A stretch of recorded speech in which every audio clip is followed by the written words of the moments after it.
Welcome to the channel. In today's video, I want to talk about why these engines will last forever. Well, the reality is they won't last forever, but they will last a lot longer than the previous engines before this, and definitely the engines before, say, 1996. Engines nowadays have gotten so advanced, and every year or every generation they get better. Fords are on point now, and they've gotten everything kind of updated, and they really potentially could last a long time. Now, it is a mechanical creation made by man, and the reality is eventually it will break down. But generally speaking, the engines nowadays are not the death of the vehicle. The vehicle's probably going to fall apart around the motor, and there's a couple different reasons why. Number one, everything's electronically controlled, and the engine control module has a fine control over the air-fuel mixture. The perfect air-fuel mixture is 14.7 parts air to 1 part fuel to reach that perfect air-fuel mixture. And the computer does a good job of obtaining that using a number of different sensors. The throttle position sensor, your throttles are now controlled by electronic motors. You have mass airflow sensors. You have coolant temperature sensors and NOx sensors. All these different sensors all work together to create the perfect air-fuel mixture that will ultimately result in a lot less engine wear. It used to be that back in the day you could take apart an engine that had, say, 50,000 miles or 100,000 miles, and you could tell that just by visually looking that the cylinders were worn out. The pistons would literally have play in them, and you could literally measure the taper as the piston gets to the top. The cylinder walls would expand. The cylinders would be bigger on the tops than they were on the bottoms, and the walls of the cylinder would be polished. Nowadays, you take apart an engine with 100,000 miles and the engine still looks barely broken in. And the reason for that is the fact that all these sensors come together and obtain the perfect air-fuel mixture. And then it all comes down to also the O2 sensors, which, back in the day, before 1996, a lot of vehicles were still carbureted, and the fuel systems weren't measured that accurately, and which is why sometimes when you be behind those vehicles, you could smell like the raw fuel coming out of the out of the tailpipe. Now, the lean, if you run into lean, which would happen sometimes, is you could essentially burn up parts inside the engine, like the valves, mainly the exhaust valves, which take a lot of abuse, can end up getting burned up and burn out. So any kind of vacuum leak back in the day could result in a lean condition in one of the cylinders, which could cause it to run bad or cause it to burn up a valve. That has almost been eliminated in modern engines because there's so many different systems monitoring the engine, and if anything ever comes out of parameter, it'll go into an open loop mode. Say, for example, a sensor fails, the engine will go into an open loop mode, which is kind of a safe place for it to run, but it's probably a little bit more toward the rich side of things than the lean side of things. On the richer side of things, the engine can run for a long time, but eventually the running on the lean, running too rich will cause excessive carbon deposits and eventually wear on the exhaust valves as well, most likely, and burnt up valves, which would most likely be the case, but it would take a long time. That's essentially how carbureted engines kind of used to run. They never really hit that perfect air-fuel ratio. They kind of just ran more toward the richer side, and engines lasted a pretty good while, but you could start to see wear, you could start having oil consumption issues. Nowadays, you can have 200,000 miles on an engine and not have any oil consumption issues, and a perfectly good engine. If all the maintenance is done right, totally possible that a high mileage engine could be very usable still and have a lot of life left in it because of modern technology. One of the big things on an engine is actually in the exhaust system, and that would come down to the O2 sensors, the lean rich threshold that's monitored by the O2 sensors. Let's go underneath this 19 Super Duty to see if we can locate them on the exhaust. Here we go. So usually if there's two banks, there's four O2 sensors. There's pre-cat and there is post-cat. Post-cat is going to be after the catalytic converter, resonators, all that stuff. This truck looks like it just has catalytic converters, no resonators. There's an O2 sensor there, right out the exhaust. And then it looks like there's an O2 sensor on the cat. Strange, never saw it like that. Usually they're after the cat. So this is a new thing for me. I'm actually seeing an O2 sensor on the cat. Pretty strange. But essentially what's happening is that primary O2 sensor is measuring the exhaust gases as they pass by it. And it's a huge contributor to the air fuel mixture, really a critical contributor. And it's constantly fluctuating between lean and rich. So at any given moment, the engine goes to lean, and then it switches back over to too rich. So it goes to running too hot to too dirty. So when it's lean, it's running hotter. When it's running rich, it's running cooler, but it's running too dirty. So because it's fluctuating back and forth, it spends a good amount of time at that perfect mixture. And that's kind of how it works. That's kind of how most of these systems works. There's also wideband O2 sensors, which are way more accurate, and they hold that perfect mixture a little bit better. But these typically just fluctuate lean, rich, so that the system kind of bounces back and forth from kind of lean, kind of rich, kind of lean, and it results in a very long-lasting, very clean burning engine. Now, the downstream O2 sensors usually are in place to monitor the catalytic converters. Things might be different on newer vehicles, but typically the downstream O2 sensors, which is right here, just monitor the catalytic converters to make sure that they're functioning properly. Sometimes they can warn you if there's a problem with the catalytic converter, if it's clogged.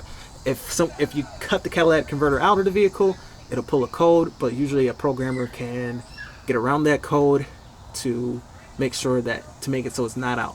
Also, what some people do is they get a spark plug non-foiler and they back it out of the exhaust stream, directly out of the exhaust stream, so that it's not in the stream. If there's no cat here and you back the secondary O2 sensor out of the stream of the exhaust, back it out of the exhaust, it tricks the computer to make it think that there's a catalytic converter there. Because when the exhaust is in this tube, it comes down the tube as lean or rich. We'll call open hand lean, closed hand rich. It's in the exhaust, lean, rich. And if the downstream O2 sensor senses the exact same reading as the upstream O2 sensor, it tells the computer that the catalytic converter is not working. But you can fool it usually just by backing the downstream O2 sensor out of the stream, so it can't see that lean rich fluctuation. The exhaust kind of goes up and it mixes in that chamber and makes it so it can't see the lean rich threshold properly, and it kind of thinks that the O2 sensor or the catalytic converter is working like normal. So it is possible to cheat the system, but that is a big reason why vehicles after 1996 will last a lot longer, and newer vehicles will start to last longer because these systems have become more sophisticated since 1996, when everything was made mandatory to have a universal ODB2 sensor setup, which is the plug that you plug in right here, down here, where we actually have our GPS tracking device plugged in right there. But in 1996, it became mandatory that all vehicles sold in the United States have a universal system called ODB2, where every vehicle could be scanned by a universal computer. Before, every vehicle had its own computer. They still had pretty good lean, rich, threshold, downstream O2 sensor systems, fuel injected systems basically, but there was no universal setup, and everyone had their own proprietary computers. where only they could plug them in. In 1996, it became mandatory for all vehicles to have a universal plug that any shop could handle, which made emissions a lot easier to monitor and made vehicles a lot easier to work on, because one person can buy a tool that can scan any vehicle sold in the US after 1996. But since 1996, all these systems have gotten a lot better. The electronics have gotten significantly better, and control over the air-fuel mixture is a lot tighter than it was even in 1996, when fuel injection systems were out for a while. Fuel injection increases the life of the engine. Coolant temperature sensor increases the life of the engine. Ambient temperature sensors, where the computer knows what the temperature of the ambient air is. It knows what the temperature of the incoming air is. It knows the throttle position electronically. It knows how much fuel is getting injected into each cylinder. Then it knows the burn. Then it knows the knock. If the fuel is too lean and it starts knocking, the knock sensors can pick up on that. It can add more fuel to make it more rich, so that knocking is not an issue on high compression engines that don't have premium fuel. They can just simply adjust the ignition timing and the amount of fuel injected into each cylinder, a little bit less efficient, but avoid knocking, which could cause engine damage. So there's so many different things that come into play when it comes to longevity of an engine. What's really interesting is a carbureted engine. We actually have a few of those here with our lawnmower. One of our mowers is actually in the shop, but it's not engine related. But I'm impressed by how long these engines last as well, because even though they're carbureted, they don't have all that technology on them. They literally run more fuel through them than runs through the engine of this truck every week. So I guess you could say that this little 14 horsepower engine does more work than a big 6.2 liter V8, yet it isn't having any catastrophic failures or anything. I'm sure there's some wear because, like I say, the air fuel mixture is kind of good, but it's not perfect. It doesn't fluctuate lean rich. It's probably more to the rich side of things, so there's probably some cylinder wear there, but it's amazing that they can handle what they do. I mean, they're under a significant amount of load. They run like full RPM, and they're under stress the whole time. I mean, when those blades start and then you hit the lawn, the grass is long, they kind of bog down a little bit. And even though they're under as much load as they are, they do as much work as they do, year after year, they still perform. But they're not going to last hundreds of thousands of miles, or equivalent hundreds of thousands of hours. But it is amazing that they last as long as they do. Part of that is 4-stroke. 2-stroke engines don't last as long. They just wear out because they run dirty, and they make a lot more power to weight. But 4-stroke engines have an advantage as far as longevity as well. But anyway, that is why engines will last as long as they will. What will kill them? Well, what can kill them is any kind of electronic failure. Let's say, for example, an injector goes out. That can cause a significant amount of wear because things aren't running evenly, and that causes vibration and wear and things like that nature. Sometimes sensors can go bad, but it won't tell the computer. Like if a sensor sends the wrong code, it could screw up the air fuel mixture and cause engine wear that's unknown. That's pretty rare in modern engines, because usually if there's anything out of specification, the computer will know that something's out of specification and potentially put the engine in open loop.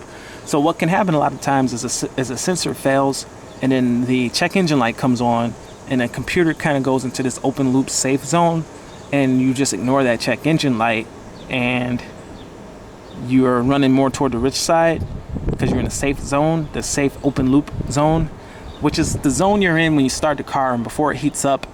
When you start the car before it heats up, all these sensors aren't ready to kick in yet. That O2 sensor has to warm up. It needs heat on the coolant temperature sensors, and because they're not warmed up, the system goes into an open loop mode. That's that high idle that you have when you first start the car. Once it warms up, it closes the loop and it goes to its lean rich threshold where it's extremely efficient. So you end up with some wear just from starting up a cold engine. And if anything ever fails, instead of the vehicle going down, it goes into an open loop mode. Say, for example, you get a bad O2 sensor. The vehicle, instead of shutting down, it goes to an open loop mode where it goes into that safe zone, and the vehicle's still usable. It still drives, still feels normal, but it burns a little more fuel. And you keep going like that, and you're depositing carbon in your engines and in your engine, and potentially causing wear on your cylinders. So that's kind of what can kill the engine. If electronic component failures that never get repaired, it's not good for the engine. So if you really want to keep your engine lasting long, if you have a high mileage vehicle, it's good to make sure that you don't ignore your check engine lights, and you go ahead and make sure that your whole emission system and your fuel control system is totally working. If you get a bad mass airflow sensor, make sure that's corrected, or a bad NOx sensor or a bad O2 sensor, make sure all that stuff's corrected so that the engine doesn't run in open loop mode, which is not optimal for longevity. So anyway, guys, thank you for watching, and thank you for leaving a comment if you do leave a comment. Anyway, have a great day. I hope to hear from you soon. Goodbye.